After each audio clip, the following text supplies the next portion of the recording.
Start.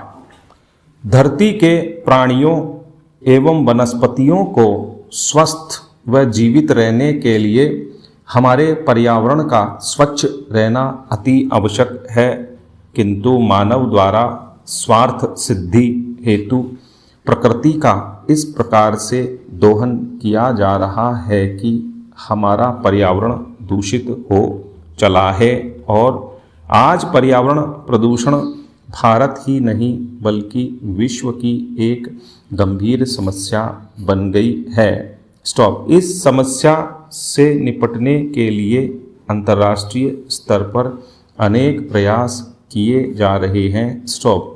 हमारी पूर्व प्रधानमंत्री स्वर्गीय श्रीमती इंदिरा गांधी ने कहा था, यह बड़े दुख की बात है कि एक के बाद दूसरे देश में विकास का तात्पर्य प्रकृति का विनाश समझा जाने लगा है। स्टॉप। जनता को अच्छी विरासत से दूर किए बिना और प्रकृति के सौंदर्य, ताजगी व शुद्धता को नष्ट किए बिना ही मानव जीवन में सुधार किया जाना चाहिए। स्टॉप। पैरा। पर्यावरण में संदूषकों, अपशिष्ट पदार्थों का इस अनुपात में मिलना जिससे पर्यावरण का संतुलन बिगड़ता है, प्रदूषण कहलाता है। स्टॉप। प्रदूषण के कई रूप हैं। जल प्रदूषण, वायु प्रदूषण, भूमि प्रदूषण, ध्वनि प्रदूषण इत्यादि। स्टॉप। जल में अपशिष्ट पदार्थों का मिलना जल प्रदूषण, वायु में विषैली गैसों का मिलना वायु प्रदूषण, भूमि में रासायनिक अपशिष्टों का मिलना भूमि या मिट्टी प्रदूषण एवं वातावरण में अत्यधिक शोर का होना ध्वनि प्रदूषण कहलाता है। स्टॉप। इन प्रदूषणों के अतिरिक्त कुछ अन्य प्रदूषण भी हैं, जैसे प्रकाश प्रदूषण, रासायनिक प्रदूषण, रेडियोधर्मी प्रदूषण आदि। स्टॉपेरा। उल्लेखनीय है कि पर्यावरण प्रदूषण से एक और तो हमारा वातावरण प्रदूषित हो रहा है और दूसरी ओर इसके कारण अन्य जटिल समस्याएं भी उत्पन्न हो रही हैं। स्टॉप। विभिन्न प्रकार के जीव जंतुओं और पेड़ पौधों से परिपूर्ण सौरमंडल के ग्रह पृथ्वी के वातावरण में 78% नाइट्रोजन, 21% ऑक्सीजन तथा 3% कार्बन डाइऑक्साइड शामिल हैं।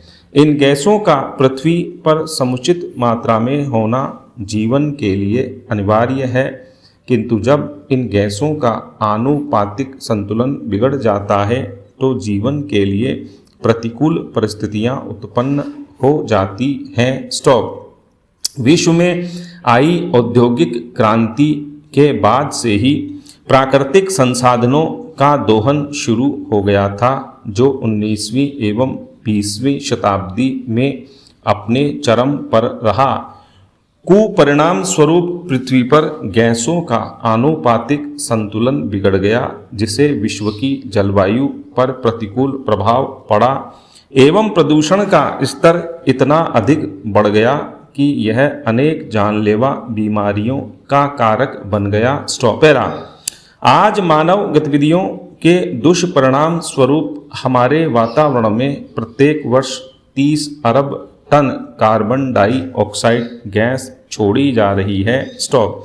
विश्व स्वास्थ्य संगठन WHO की एक रिपोर्ट के अनुसार विश्व में प्रत्येक वर्ष लगभग 13 लाख लोग केवल शहरी आउटडोर वायु प्रदूषण के कारण और लगभग 2 लाख लोग इंडोर प्रदूषण के कारण अपनी जान गंवा देते हैं। स्टॉप।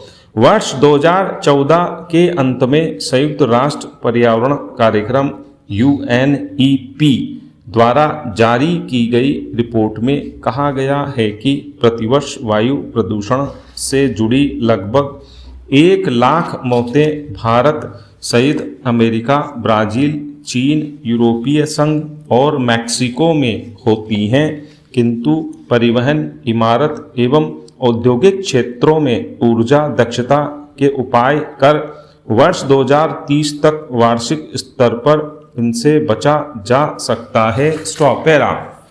प्रदूषण के कई कारण हैं।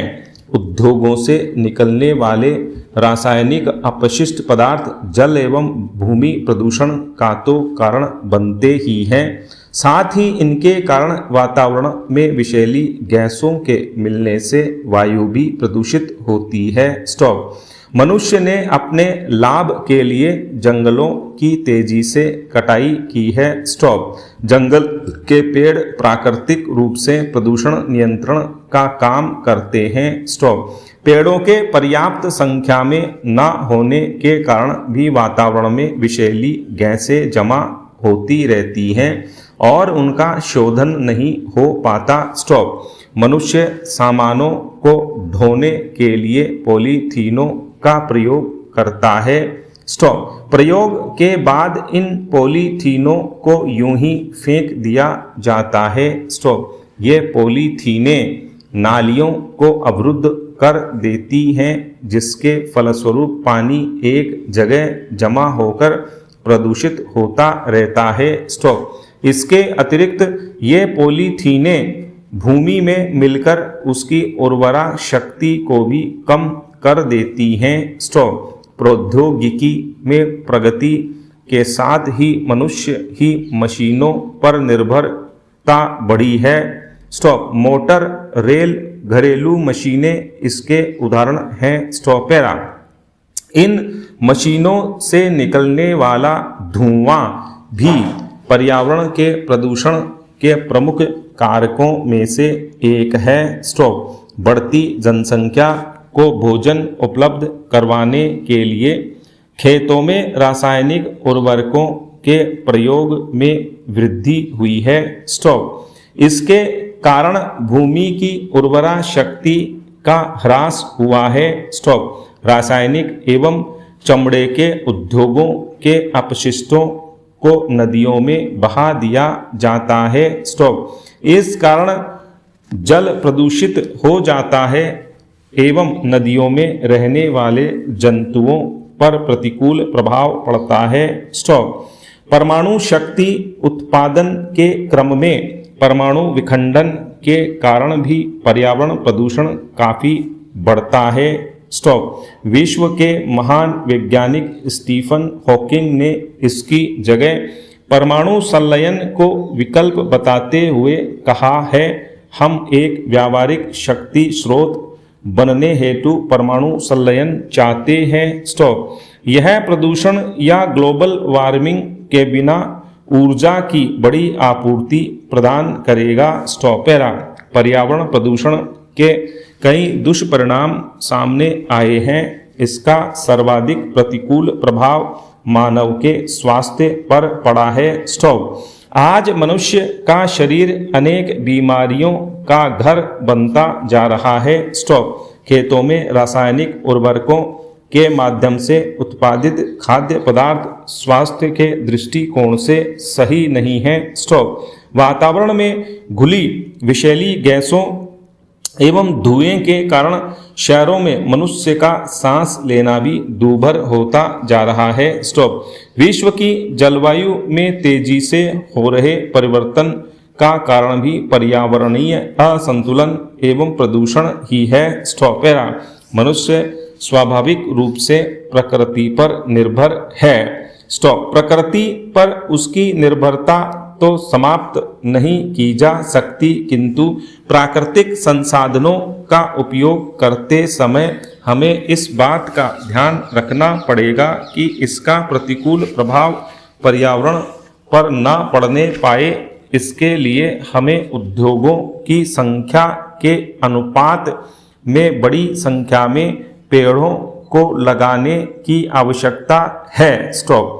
इसके अतिरिक्त पर्यावरण प्रदूषण को कम करने के लिए हमें जनसंख्या को स्थिर बनाए रखने की भी आवश्यकता है, क्योंकि जनसंख्या में वृद्धि होने से स्वाभाविक रूप से जीवन के लिए अधिक प्राकृतिक संसाधनों की आवश्यकता पड़ती है और इन आवश्यकताओं को पूरा करने के प्रयास में बड़े स्तर पर उद्योगों की स्थापना होती है और उद्योग कहीं न कहीं प्रदूषण का कारक भी बनते हैं। स्टॉप।